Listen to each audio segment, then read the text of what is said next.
اپنے آپ کو بچانے کے لیے، چھڑانے کے لیے رشوتیں دینی پڑیں گی. تو یہ سارے معاملات جو ہیں وہ ناجائز والے معاملات ہیں. تو اس اعتبار سے بھی ان کو اس سے بچنا ہے تاکہ نہ تو یہ ذلت والے معاملات میں پھنسیں اور نہ ہی کل جو ہے وہ رشوتیں دیں. جہاں تک یہ ہے کہ اب انہوں نے اگر کاروبار کر لیا یا کر لیں تو اس کی آمدنی کیسی ہے. تو اگر جائز کاروبار کریں گے تو شرع نے تو جائز کاروبار سے منع نہیں کیا ہے. اگر جائز طریقے سے اس کو حاصل کریں گے تو آمدنی جائز اور حلال ہوگی. ٹھیک ہے. اب انہوں نے یہ کہا کہ میں کر لوں اور اس کو صدقہ کر دوں. تو اگر آپ نے وہ کاروبار کر کے ساری آمدنی صدقہ ہی کرنی ہے، اگر تو نیت اچھی ہے کہ میں کاروبار کر کے جو ہے وہ جاب سے اتنے پیسے نہیں بچتے ہیں تو میں کاروبار کرتا ہوں اور اس سے صدقہ کر دوں گا ساری رقم، تو پھر تو اچھی بات ہے، یہ اچھی نیت ہے، لیکن عملاً ایسا ممکن نہیں ہے. تو پھر آپ جو جاب ظاہر ہے کہ جو کاروبار کرتا ہے تو اس میں نیت یہی ہوتی ہے کہ نفع کماؤں گا، اور اگر نفع ایسا ہو کہ آپ کو صدقہ کرنا پڑے تو پھر آپ کو جاب جو ہے وہ کاروبار کرنے کی ضرورت ہی کیا ہے. تو اس لیے یہ ہے کہ اپنے عہد کے اوپر قائم رہیں اور جو اس کے دوسرے رشوت اور ذلت والے پہلو ہیں ان سے بچیں. آپ ایک ایگریمنٹ سائن کر چکے ہیں تو اس کے اوپر پابند رہیں. بہرحال اگر کر لیا کاروبار جائز طریقے سے تو اس کی آمدنی حلال ہوگی، اس کو صدقہ نہیں کرنا ہوگا، اس کا کھانا اور وہ کمانا جائز ہوگا جبکہ جائز طریقے سے ہو. یہ محکمے کی طرف سے یہ شرط لگانا کہ آپ کاروبار نہیں کریں گے، یہ صحیح ہے؟ یہ دیکھیں اس میں یہ ہوتا ہے کہ بعض شرائط ایسی ہوتی ہیں کہ جب اجارہ یعنی کہ محکمے میں جو نوکری ہے اس کی حیثیت اجارے کی ہے. ٹھیک ہے. اب بعض شرائط تو اجارے کے وقت طے ہوتی ہیں. اجارے کے وقت اگر ایسی شرط رکھ دی جائے کہ بھئی آپ جو ہے وہ ایکسٹرا ٹائم میں، کیونکہ جب اجارہ کسی سے ہوا ہے یعنی ملازمت کا کانٹریکٹ سائن کیا ہے تو جو ان کا مطلوبہ وقت ہے ظاہر ہے کہ وہ وقت تو ان کو دینا ہوگا. اس ٹائم میں ان کا دوسرا کام کرنا اجرت کے ساتھ یہ ناجائز ہی ہوگا، یا کاروبار کرنا کہ ظاہر ہے کہ اس وقت سے کٹوتی ہوگی اور اپنا کاروبار کرے گا تو یہ جائز نہیں ہے. اور یہ جو ایکسٹرا وقت میں کام کرنے کی جو شرط ہے کہ بھئی آپ ایکسٹرا وقت میں کام نہیں کریں گے، تو اگر یہ اجارے کے اندر شامل ہو تو وہ اجارہ فاسدہ قرار پاتا ہے، کیونکہ یہ فاسد شرط ہے کہ کسی کو ایکسٹرا ٹائم میں کام نہ کرنے کے اوپر مجبور کرنا. یہ تھوڑا وضاحت فرما دیں لفظ اجارہ جو آپ اجارہ کا مطلب یہ ہے ملازمت، یعنی کہ کسی کا ملازم ہونا. صحیح. عربی میں اس کو جو ہے وہ اجیر بولتے ہیں، اور یہ جو ہم کانٹریکٹ بولتے ہیں کہ بھئی ہمارا آپس میں کانٹریکٹ ہوا ہے، اس کو اجارہ عربی میں اجارہ بولتے ہیں. یعنی کہ کسی کے ہاں ملازمت کرنا، کسی کے ہاں نوکری کرنا، یہ جو نوکری کرنے کا کانٹریکٹ ہوتا ہے یہ اجارہ ہوتا ہے. اور جو کام کرنے والا تو وہ اجیر قرار امپلائی کہتے ہیں، وہ جی وہ اجیر ہوتا ہے. تو اب اگر ایسی شرط نفس عقد میں یعنی اجارہ کرتے وقت اجارہ ہو ہی، کانٹریکٹ ہو ہی اس شرط کے ساتھ، تو پھر یہ شرط فاسد کے درجے میں بھی آتی ہے. لیکن بعض اوقات یہ ہوتا ہے کہ یہ کانٹریکٹ میں نہیں ہوتی ہے. ٹھیک ہے. اور کانٹریکٹ تو ان کا یہ ہوتا ہے کہ بھئی آپ یہ کام کریں گے. صحیح. کہ بعد میں جو ہے وہ ان سے ایک عہد نامہ سائن کروایا جاتا ہے کہ بھئی آپ یہ نہیں کریں گے. ٹھیک ہے. اور بعض صورتوں میں اخلاقاً وہ بولتے ہیں کہ آپ ایسا نہیں کریں گے، بعض صورتوں میں جو ہے وہ اجارے کے بعد. اب چونکہ یہ صورت اس اعتبار سے واضح نہیں ہے کہ یہ اجارے کے اندر شرط ہے، اجارے کے بعد ہے، اجارے سے پہلے ہے، پہلے کی تو کوئی اعتبار ہی نہیں ہے. ابھی اجارہ ہی نہیں ہوا تو پہلے کی شرط کا اعتبار نہیں ہے. بعد کا معاہدہ ہے کیا ہے وہ تو پھر اس پوری تفصیل کو جاننے کے بعد ایسا ہوگا کہ اس کا حکم واضح ہوگا. لیکن جو آپ نے سوال کیا ہے کہ اجارے میں ایسی شرط کہ کسی کو ایکسٹرا وقت میں کسی بات کا پابند کرنا کہ بھئی آپ ہمارے نوکری کریں گے تو آپ یہ نہیں کریں گے، یہ شرط فاسد ہے اور اس سے اجارہ بھی فاسد ہو جائے. تو اب یہ جو اسلامی بھائی ان کا جواب تبھی مکمل ہوگا کہ یہ اپنی وضاحت کریں. ظاہر ہے کہ یہ جو ہے جو ان کا ایک پورا طریقہ کار ہوتا ہے، کسی خاص شخص کے بارے میں کوئی حکم بتایا نہیں جا سکتا کہ جو انہوں نے کیا ہے جائز کیا یا ناجائز کیا ہے. تو وہ جو ان کا جو کانٹریکٹ ہوتا ہے اس کو دیکھا جائے گا، پھر اس کے بعد دیکھا جائے گا کہ اس کی حیثیت کیا ہے، شرط والی حیثیت ہے یا وعدے والی حیثیت ہے، بعد کی بات ہے، کیا ہے، اس کے بعد ہی اس کا حکم ہے۔ بہرحال کاروبار کرنا جائز ہے اس اعتبار سے خلافی یا شرط والا معاملہ دیکھیں اس میں وہ والی ہے نا کہ ایک قانونی اعتبار سے ٹھیک ہے، وہ ان کو جو مشکلات ہوں گی، رشوت والا پہلو ہے، ذلت والا پہلو ہے، قید ہو جانے والا پہلو ہے، اس اعتبار سے ان کو منع ہی کیا جائے گا۔ لیکن اگر کر لیا ہے یا کریں گے تو اس صورت میں جو کمائیں گے اس کو حرام نہیں بولیں گے، وہ حلال ہی ہوگا، وہ حلال ہی کہلائے گا۔ جزاک اللہ۔ محمد سلیم رحمانی بھائی کشمیر سے عشر کے حوالے سے پوچھ رہے ہیں کہ جو فصلوں کی پیداوار کے اوپر جو زکوٰۃ لی جاتی ہے عشر، یہ کس طرح لی جائے گی؟ یعنی جو اخراجات ہوئے ہیں پیداوار پر ان کو مائنس کرنے کے بعد لی جائے گی یا وہ پلس کر کر ہی وصول کیے جائیں گے؟ یعنی اخراجات کاٹے جائیں گے پھر اس کے بعد وصول کیا جائے گا۔ اس میں جو فقہا نے بیان کیا ہے وہ یہی ہے کہ عشر کل پیداوار کے اوپر لیا جائے گا، یعنی جتنی بھی پیداوار ہوئی ہے اس سے جو زراعت کے اخراجات ہیں، جو کٹائی کے ہیں، جو دیگر اخراجات ہوتے ہیں زراعت کے، اور جو ہے وہ تھریشر وغیرہ کرنے کے ہیں، ان اخراجات کو پہلے نہیں کاٹا جائے گا، بلکہ جو ٹوٹل فصل ہے اس ٹوٹل فصل کے اوپر جو ہے اس کا عشر یا نصف عشر جو بھی بنتا ہوگا وہ وصول کیا جائے گا۔ ٹھیک ہے، یہ اخراجات بعد میں اب آپ کی جو فصل ہے اس کے اندر آپ کر سکتے ہیں۔ جزاک اللہ۔ مزید کالز کو شامل کرتے ہیں۔ صلو علی الحبیب صلی اللہ تعالی علی محمد۔ السلام علیکم ورحمۃ اللہ وبرکاتہ۔ وعلیکم السلام ورحمۃ اللہ وبرکاتہ۔ قادر پرام ملتان سے محمد شمول رضا اطاری عرض کر رہا ہوں۔ عشر کے حوالے سے میرا سوال ہے، عشر کن کن فصلوں کا ہوتا ہے؟ ہمارے یہاں ٹرینڈ صرف گندم کا ہی ہے، کیا باقی فصلوں کا بھی عشر ہوتا ہے جس میں آم ہیں، باقی پھلوں کے سبزیات ہیں؟ تو عشر گندم کا تو لوگ نکالتے ہیں لیکن باقیوں کا نہیں نکالتے، اس کے حوالے سے شرعی رہنمائی ارشاد فرما دیں۔ السلام علیکم ورحمۃ اللہ وبرکاتہ۔ وعلیکم السلام ورحمۃ اللہ وبرکاتہ۔ جی مزید کال۔ میرا مفتی صاحب سے سوال یہ تھا، مسجد کے اندر مدرسہ پڑھایا جا سکتا ہے، اور یہ بھی کنفرم ہے کہ مسجد کے اندر بچے جو آ رہے ہیں وہ مسجد کا ادب نہیں کر رہے؟ جی انشاءاللہ آپ کے سوال کو بھی شامل کرتے ہیں۔ حضور پہلا سوال شمعون بھائی ملتان سے یہ پوچھ رہے ہیں کہ عشر کن کن فصلوں پر ہوتا ہے؟ جیسے زکوٰۃ کے بارے میں کہ رمضان میں لوگ دیتے ہیں عموماً، تو یہ عشر کا معاملہ ہے کہ جب یہ گندم کی کٹائی کے دن آتے ہیں تو اب یہ عشر کے حوالے سے بڑی یعنی تربیت کے معاملات اور لینے کے معاملات ہوتے ہیں، تو کیا یہ گندم ہی کے حوالے سے ہے یا اور فصلوں پر بھی عشر ہوتا ہے؟ دیکھیں عشر کن کن فصلوں کے اوپر ہوگا، اس کا ضابطہ یہ ہے کہ جو بھی فصل زمین کے منافع یعنی کہ زمین کا نفع لینے کے لیے جو بھی فصل اگائی گئی ہے، کہ اس سے مقصود یہ ہے کہ زمین کا نفع حاصل ہو، تو اس کے اوپر عشر ہوگا۔ ٹھیک ہے، عشر میں یہ سمجھنا کہ صرف گندم کے اوپر ہے یہ درست نہیں ہے، گندم کے اوپر بھی ہوگا، چاول ہے تو چاول کے اوپر بھی ہوگا، مکئی ہے تو مکئی کے اوپر بھی ہوگا، اسی طرح باغات ہیں، آم کے ہیں، جو بھی پھلوں کے باغات ہیں ان کے اوپر بھی عشر ہوگا۔ ٹھیک ہے، ان سب پیداواروں کے اوپر عشر ہوگا، اور اس میں یہ بھی ہوگا کہ اگر فصل سال میں 2 دفعہ ہوتی ہے صحیح، تو اس کے اوپر 2 دفعہ عشر ہوگا۔ کسی زمین پر سال میں 6 مہینے کے حساب سے فصل ہے جی، تو ہر دفعہ ہوگا۔ اگر 3 مہینے بعد ہوتی ہے اور سال میں 3 دفعہ ہوتی ہے ٹھیک ہے، تو اس کا 3 مرتبہ عشر لیا جائے گا۔ تو جو عشر کی شرائط ہیں وہ زکوٰۃ والی شرائط سے ذرا مختلف ہیں۔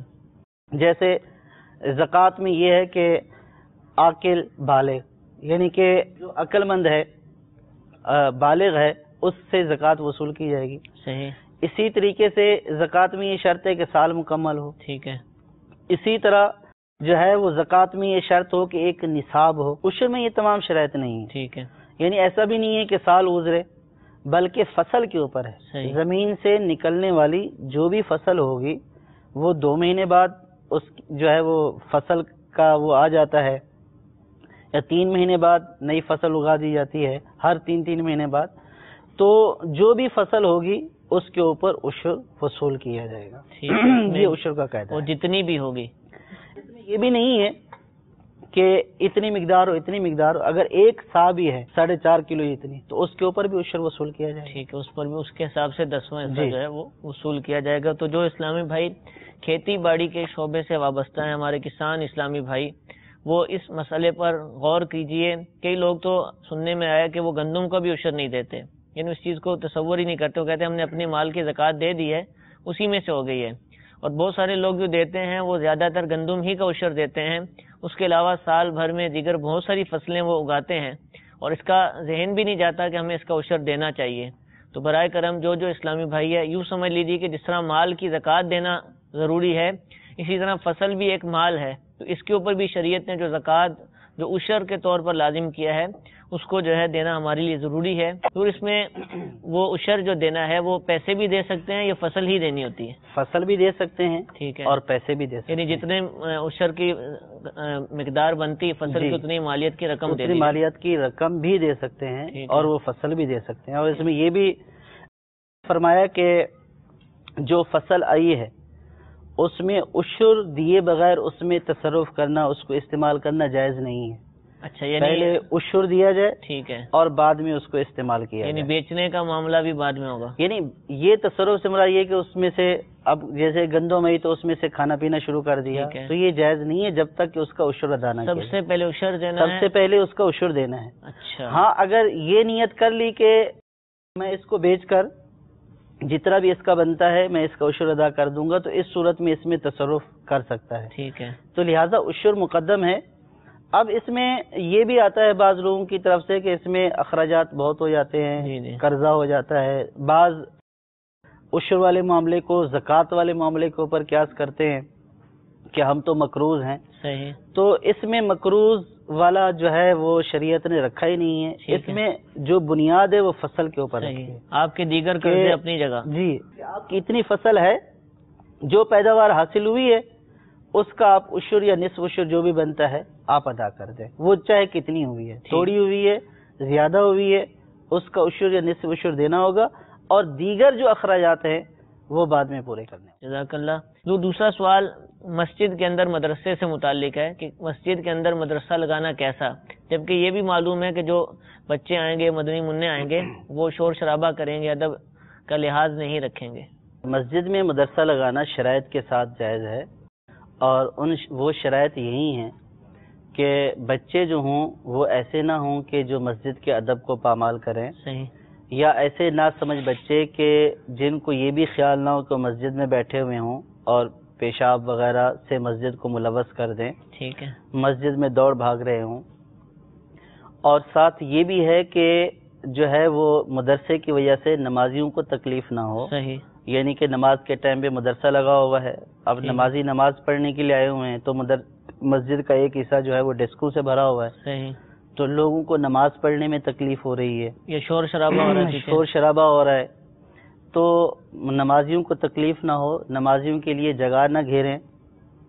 اگر یہ ساری شرائط پائی جا رہی ہیں تو پھر مسجد میں مدرسہ لگایا جا سکتا ہے. ٹھیک ہے, لیکن اگر نمازیوں کو تکلیف ہوتی ہو, بچے جو ہے وہ مسجد کے ادب کا خیال نہ کرتے ہوں اور ان کی وجہ سے مسجد کے جو ہے وہ نجاست سے ملوث ہو جانے کا اندیشہ ہو, تو پھر ایسی صورت میں ایسا مدرسہ نہیں لگایا جائے گا. ٹھیک ہے, مسجد کے ادب کو بہر صورت جو ہے وہ مقدم رکھا جائے گا اور نمازیوں کو مقدم رکھا جائے گا, اور جو یہ مدرسے والی ضرورت ہے وہ کسی اور جگہ بھی پوری کی جا سکتی ہے. صحیح, اگر ان شرائط کے ساتھ مدرسہ جو ہے وہ مدرسہ مسجد میں پڑھایا جاتا ہے تو اس کے لگانے میں کوئی حرج نہیں ہے. عموماً جو ہے نا وہ بچے ہی مدرسوں میں آتے ہیں جو عصر کے بعد یا فجر کے بعد امام صاحب وغیرہ قاری صاحب پڑھاتے ہیں. اب عموماً جگہ ہوتی بھی نہیں ہے, مسجد ہی ہوتی ہے علاقے کے اندر, بچے بہت چھوٹے ہوتے ہیں اور بھاگ دوڑ بھی کرتے ہیں. اب کیا کیا جائے؟ دیکھیے, اس میں یہ ہے کہ اب ضروری نہیں ہے کہ اگر فرض کیا کہ مسجد ہی ہے ادھر ہی پڑھوانا ہے. پہلی بات تو یہ ہے کہ اگر وہی جگہ ہے تو جو مدرسے کا نظام ہے اس کو مضبوط بنایا جائے. ٹھیک ہے, وہاں پہ قاری صاحب, ناظم صاحب جو بچوں کو کنٹرول کرنے والے ہوں وہ کم از کم وہاں پہ موجود ہوں. صحیح, یعنی اب اس میں دو چیزیں آ رہی ہیں. ایک چیز تو یہ آ رہی ہے کہ جس کو لایا جا رہا ہے وہ ایسا ہے ہی جو ہے وہ یعنی شعور رکھنے والا نہیں ہے, وہ ڈر کی وجہ سے بیٹھا تو رہے گا. صحیح, لیکن ہو سکتا ہے کہ پیشاب وغیرہ کے معاملے میں جو ہے وہ کنٹرول نہ کر سکے. تو ایسا بچہ کہ جس کو اتنا بھی نہ پتہ چلے کہ وہ مسجد میں بیٹھا ہوا ہے اور یہ جو کام وہ کر رہا ہے مسجد کے آداب کے منافی ہے, تو اس بچے کو تو مسجد میں آنے نہیں دیا جائے گا. اور دوسرا یہ کہ بچہ سمجھدار ہے, اب اس سے اندیشہ ہے شور شرابے کا، بھاگنے دوڑنے کا، تو اس صورت میں جو انتظامیہ وہ اس کو کنٹرول کرے، اور اگر وہ اس کو کنٹرول کر لیتی ہے تو لگانے کی اجازت رہے گی۔ ٹھیک ہے، کئی جگہ دیکھا بھی ہے کہ وہ بچوں کو بلاتے ہی نماز کے بعد ہے، کہ نماز کے دوران آنا منع ہوتا ہے، نماز کے بعد آپ نے مدرسے کے آنا، تو وہاں تھوڑا سکون رہتا ہے کہ آتے ہی مدرسہ لگ جاتا ہے، تو یہ انصب اس کو بھی دیکھا جائے ٹھیک ہے کہ نماز کے بعد اگر اس لیے بلایا ہے کہ نمازی نہ دیکھیں، صحیح، لیکن بچے جو ہے نا مسجد میں دوڑ بھاگ رہے ہیں، صحیح ہے، تو اس میں نمازی دیکھیں گے تو اعتراض کریں گے کہ بھئی آپ نے کیسا مدرسہ لگایا ہوا ہے، بچے آپ کے مسجد کی بے ادبی کر رہے ہیں۔ تو نماز کے بعد اس لیے بھی بعض اوقات بلایا جاتا ہے کہ اس وقت لوگ نہیں ہوتے ہیں۔ صحیح۔ اب اس میں اس بات کو مد نظر رکھنا چاہیے، لوگ ہوں یا نہ ہوں، ٹھیک ہے، اللہ تبارک و تعالیٰ کے گھر کا ادب تو بہر صورت ملحوظ خاطر رکھنا ہے۔ ٹھیک ہے، تو اب اگر اس لیے بلایا، یہ نیت ہے کہ بچے پہلے ہوں گے، یعنی نماز کے اوقات میں ہوں گے، جگہ کم ہو جائے گی، یہ بھی ہو سکتا ہے کہ اس وقت کوئی کنٹرول کرنے والا نہ ہو تو چلو بعد میں بلا لیا، اس ٹائم جو ہے وہ کنٹرول کرنے والا تو موجود ہوتا ہے تو اس وقت مدرسہ شروع ہو گیا، یہ والی صورت تو درست ہے۔ ٹھیک ہے، اگر اس لیے بلایا کہ اگر نماز سے پہلے بلائیں گے تو لوگ دیکھیں گے جو ہے وہ ان کا دوڑنا بھاگنا، تو لوگ اعتراض کریں گے، کون جواب دے ان کو، تو لہٰذا ان کو نماز کے بعد ہی بلاؤ۔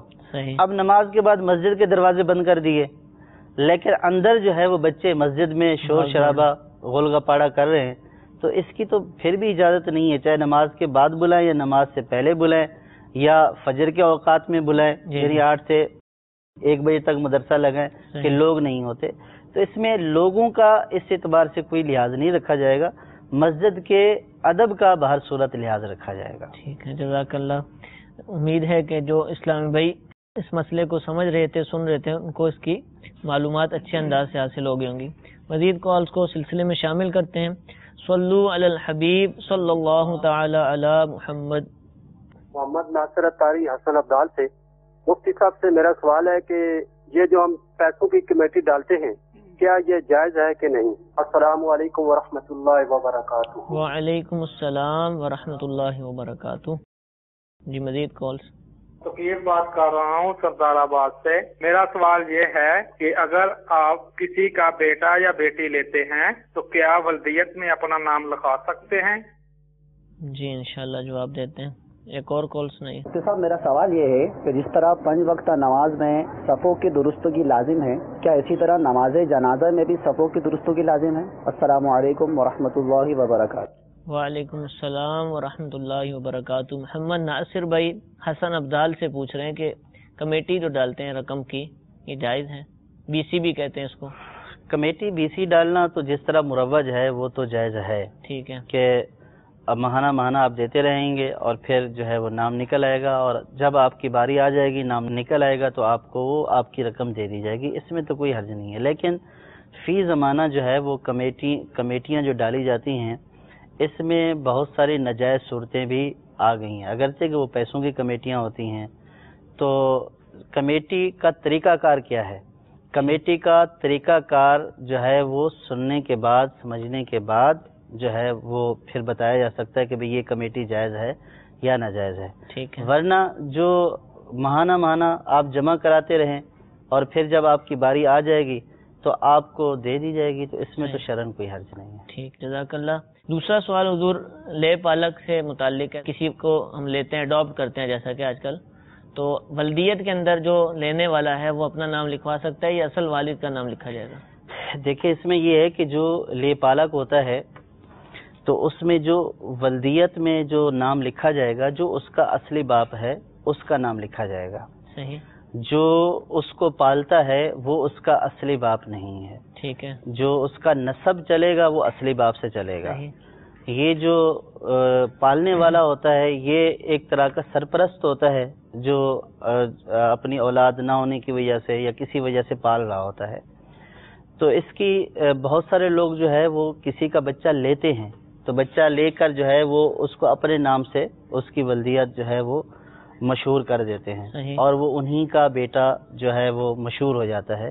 تو شرعاً یہ جائز نہیں ہے، بلکہ حدیث پاک میں ارشاد فرمایا کہ جو اپنے آپ کو کسی اور کی طرف منسوب کرے، اپنے والد کے علاوہ کسی اور کی طرف منسوب کرے تو اس پر اللہ، فرشتوں اور تمام لوگوں کی لعنت ہے۔ تو اس لیے جو حضرات بچے گود لیتے ہیں تو ان کو چاہیے کہ ولدیت کے خانے میں وہ ان کے اصلی والد کا نام لکھوائیں، ولدیت کے خانے میں اپنا نام نہیں لکھوائیں۔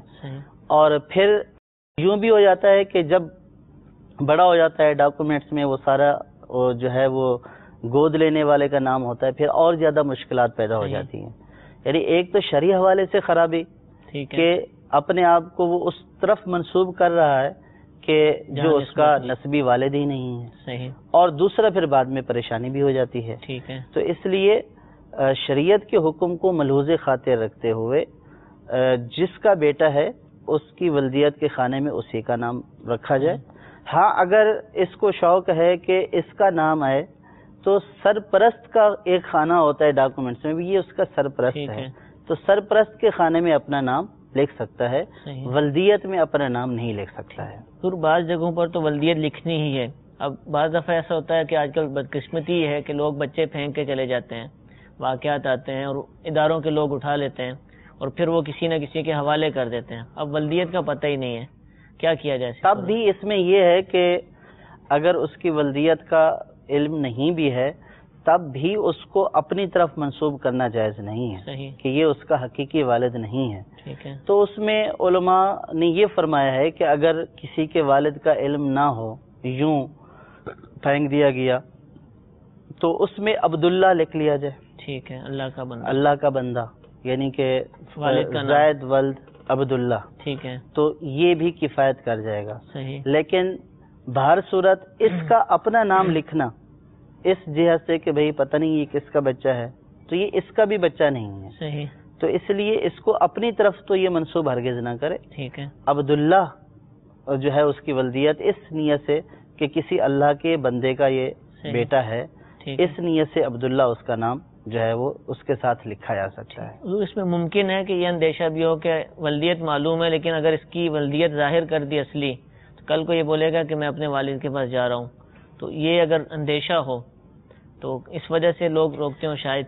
دیکھیے اس میں تو اس کو تو پتہ ہونا چاہیے نا کہ اس کا کون سا والد ہے، ٹھیک ہے، کیونکہ اس کے اوپر سارا جو ہے دیکھیں شریعت نے جو باپ بیٹے کا رشتہ قائم کیا ہے تو اس میں ایک بہت بڑی حکمت ہے، اس کا ایک نسب کے معاملات سارے اسی کے اوپر ہوں گے، کفاعت جو نکاح میں معتبر ہوتی ہے اس کا معاملہ سارا اسی کے اوپر جو ہے وہ دار و مدار ہوگا، پھر وراثت کے احکام ہوں گے، یعنی کہ کسی اگر اس کے اصلی والد کا انتقال ہو گیا تو پھر وراثت کے احکام ہوں گے، وراثت اس کو ملے گی۔ پھر ظاہر ہے کہ جب اس کا جب بھی والد کا انتقال ہوگا جو اس کا اصلی باپ ہے تو یہ بھی جملہ ورثہ میں سے ایک وارث یہ بھی ہوگا، اور اگر سرپرست کا انتقال ہوتا ہے، اور اگر سرپرست کا یعنی کہ جس کی گود میں ہے تو اب اگر اس کا اس سے کوئی بھی تعلق نہیں ہے تو اس کی وراثت میں اس کو کوئی حصہ نہیں ملے گا، کچھ بھی نہیں ملے گا، اس میں سے کچھ بھی نہیں ملے گا، کیونکہ وراثت کا جو تعلق ہوتا ہے وہ جو قریبی رشتہ دار ذوی الفرائض پھر اسبات،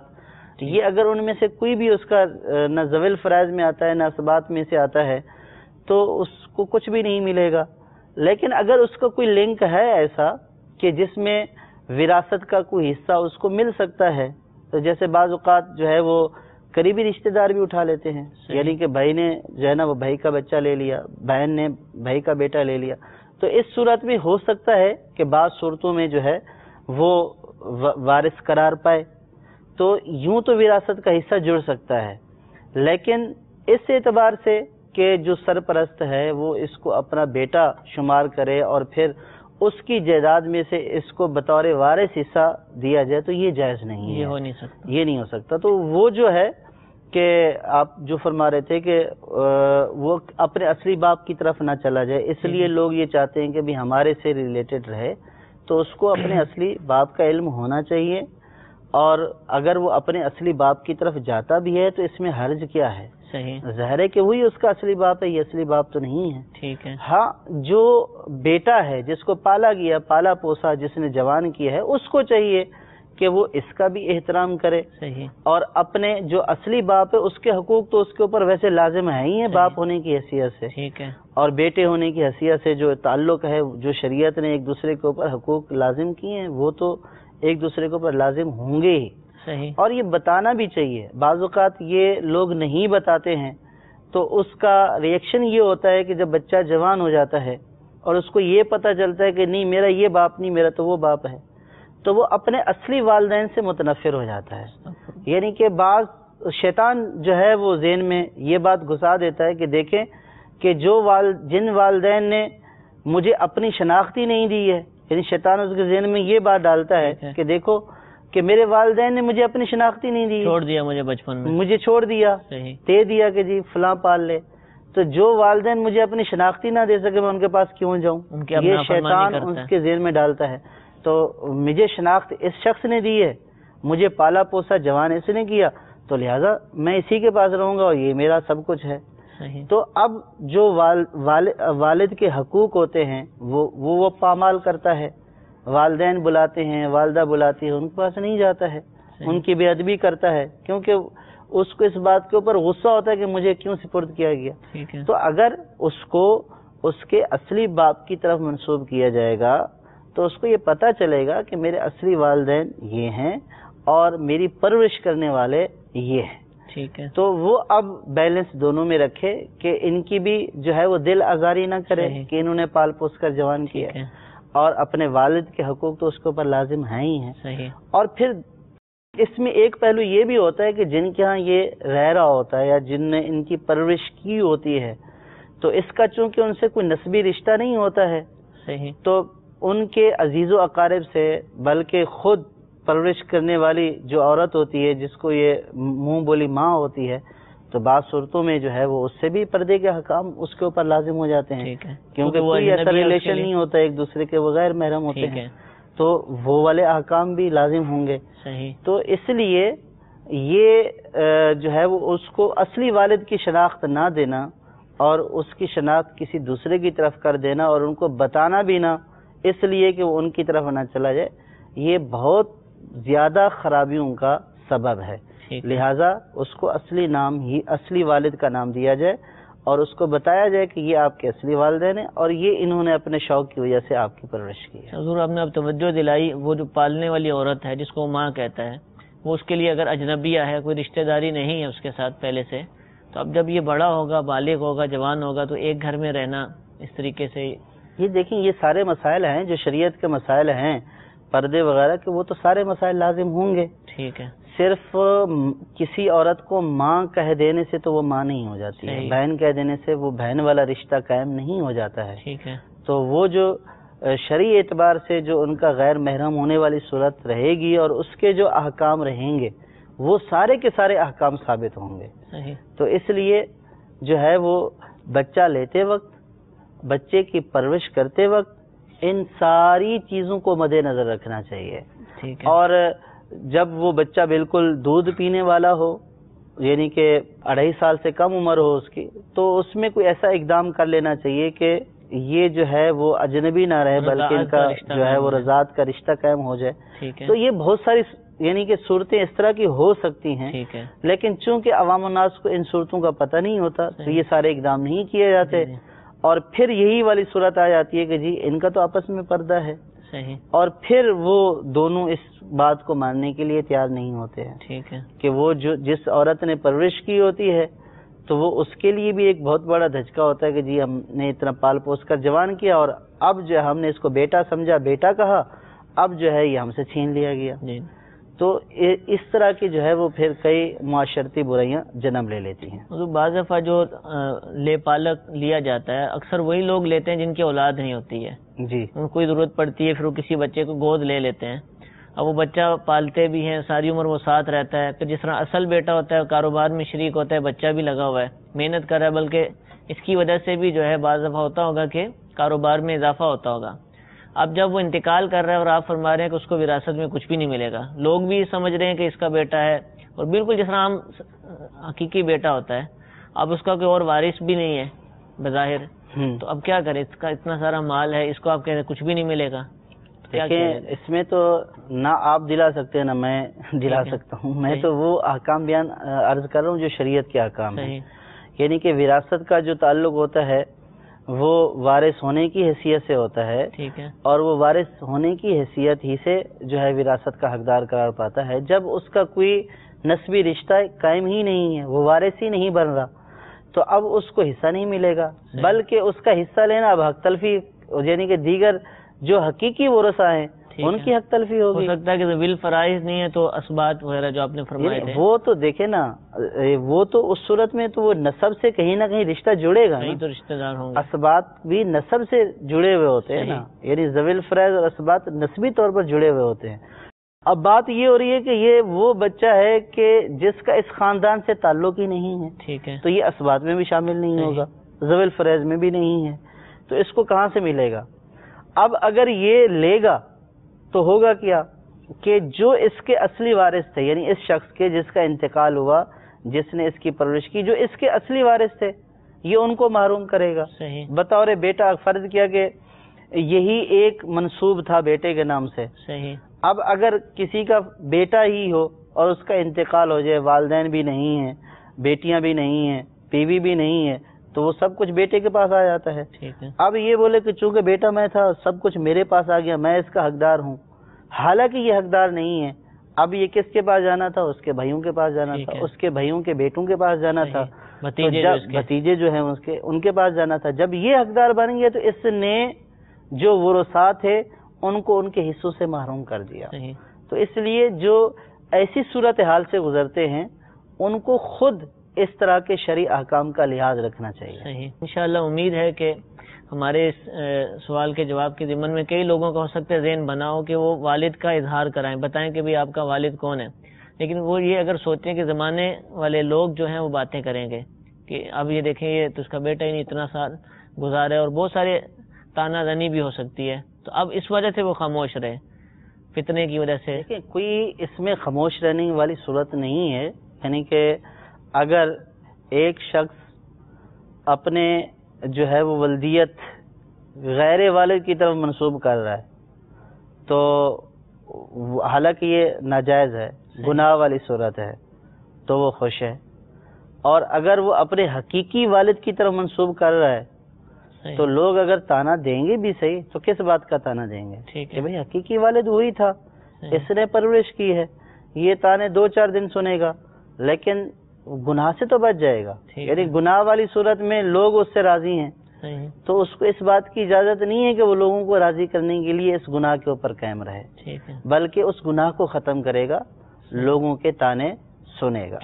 اور اگر جو ہے وہ صحیح بات کہتا ہے، لوگ تانے دیتے ہیں تو تانے دینے دیں. آپ دیکھیے نا کہ سرکار صلی اللہ تعالی علیہ وسلم نے حضرت زید رضی اللہ تعالیٰ عنہ، یہ سرکار صلی اللہ تعالیٰ علیہ وسلم کے متبنہ تھے، یعنی سرکار صلی اللہ تعالیٰ علیہ وسلم نے ان کو اپنا منہ بولا بیٹا بنایا ہوا تھا. تو زمانہ جہلیت میں یہ ہوتا تھا کہ جس کو آپ نے منہ بولا بیٹا بنایا ہوا ہے تو جس طرح اپنے بیٹے کی بیوی سے نکاح کرنا جائز نہیں ہے، اور یعنی کہ اس وقت بھی یہ تھا کہ اپنے بیٹے کی بیوی سے نکاح نہیں کرتے تھے، ٹھیک ہے، ان کے ہاں بھی یہ تھا کہ اس سے نکاح نہیں کیا جائے گا. اور وہ اسی طرح اپنے منہ بولے بیٹے کے بارے میں بھی یہی ان کے ایک تصور تھا کہ جس طرح حقیقی بیٹے کی بیوی سے نکاح نہیں ہو سکتا ہے تو اسی طرح منہ بولے بیٹے کی بیوی سے بھی نکاح نہیں ہو سکتا ہے. ٹھیک ہے. تو وہ زمانہ جو ہے وہ جہلیت کے لوگ تھے اور یہ جو ہے وہ رواج چلتا چلا آ رہا تھا.